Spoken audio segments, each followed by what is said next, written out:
Okay. All right. This video is grade 10 Criterion D feedback.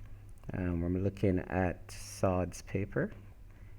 Oh, he's been an awesome trooper.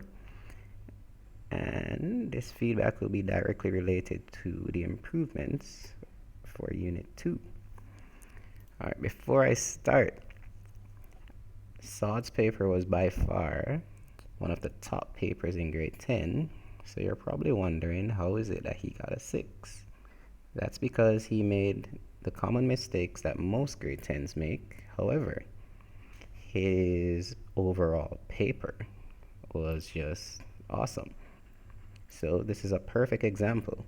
So you shouldn't be saying, how is it that his paper is awesome and he got a 6? You should be saying, if his paper is awesome, he made the common mistakes and he got a 6. Maybe this is why I got a 4. Alright. Like I said, I'm going to be bouncing back to the rubric and the task specifics as I go through this paper. And my aim is to do this in less than 3 minutes. So, let's get to it. Alright, first off, Criterion D is an evaluation. Strictly an evaluation. If you start putting personal feelings, as in I's and my's, then you have already gone wrong. This paper should not have I or my anywhere in it at all. Obviously, you start your Criterion D with a survey. You have to tell us where to find that survey. If you are thinking, 70% thinking like this course requires, you will tell us where on the internet that survey is, like Saw did, as well as putting the survey in your paper. If you have an image of what you're actually evaluating, that's even more points. Some people didn't think of that. Remember, teachers are not supposed to tell you these things. You're supposed to figure it out. When you go down, what most people were missing was the data that they collected from their evaluation. A chart as well as numbers. Most people either had the chart or the numbers, but not both. As you can see right here, I said good. Your open-ended questions, you give the feedback. Awesome. More awesomeness. We keep going down. It's this way is faster. And my slow internet. Do not judge my internet. Alright. This is all great. So where did Sod go wrong? Because I know that half of you already read the comments over here. So where did he go wrong? When we get to the very end of this, read my comment. You got a 5-6 in strand 1, but you have to analyze the data that you presented, not just give back the responses. So where Sod went wrong, where most people went wrong, is that, I really hope I'm saying your name right because this is a video. The issue that most people went wrong with is that they did not say what all this means, they just gave it back. So you have to say what all this means. You have to analyze this data. And if you look in your strand, it says, generate the data and measure the success of the solution. So your analyzation has to say, how is it that this feedback links with what you're evaluating? How does it link with what you're trying or what you did accomplish? So if you left that out, you can't get the full marks. So Sod was perfect up to the point where he left that out. Most of you left it out, plus you didn't have the data representation. So you would get below a 5 in this unit. Well, this strand. Going down, remember I said you should not have any personal feelings in an evaluation. An evaluation needs to be completely objective, not personal in any way. So here I said, good job, but you're being personal about it. So what he's saying, justifying, analyzing, describing, was very good. The flaw went to objective. So over here I said, not personal. Awesome.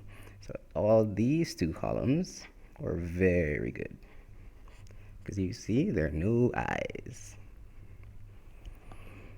So we can scroll through. All right. As this paper went on, I realized that he stopped saying I, which was good. So he picked up on the transition. So you see the I's and the my's disappeared. So that was very good in this case. And he should say, this block is awesome, absolutely no personal comments, you are purely critical, which is what I want from you guys, to be purely critical, purely objective, purely factual.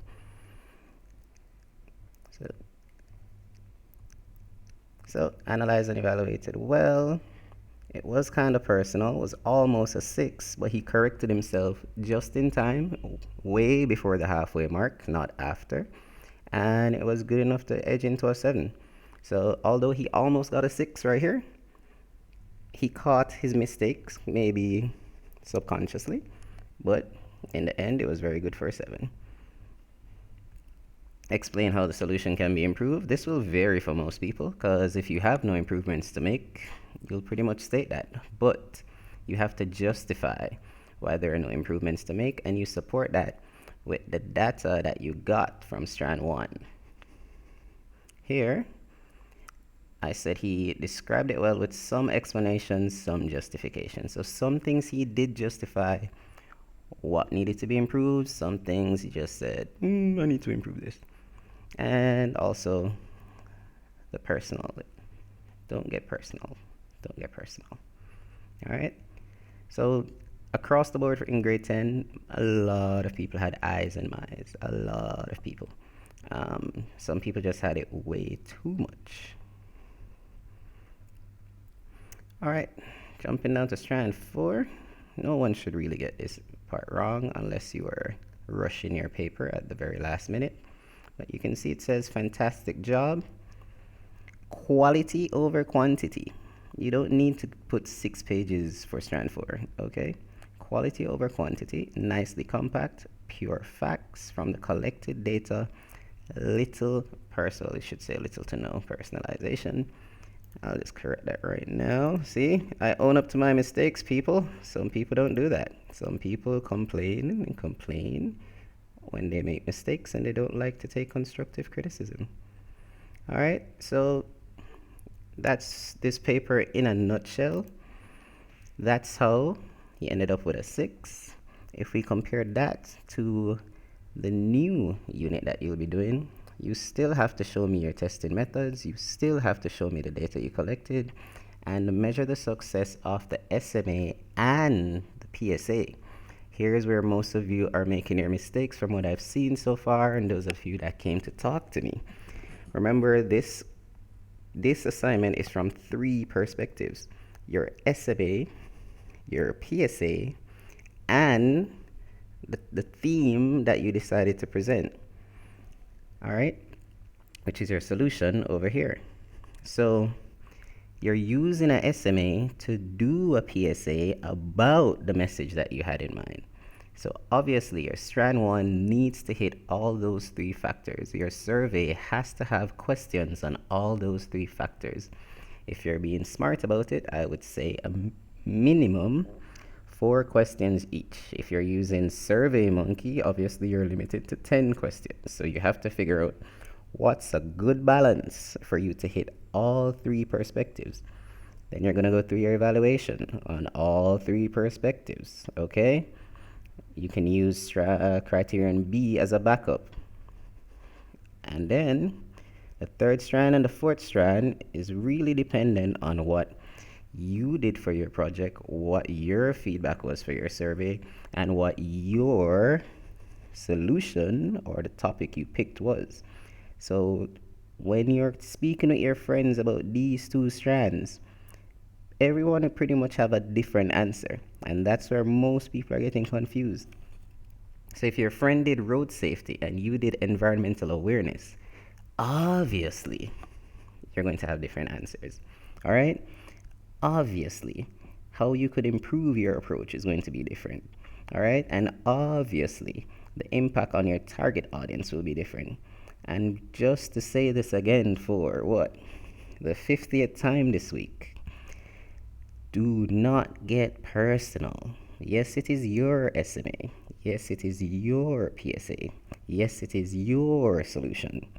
But the evaluation should not have any personal feelings whatsoever. No I's, no my's. Okay? Alrighty. Hope this helps.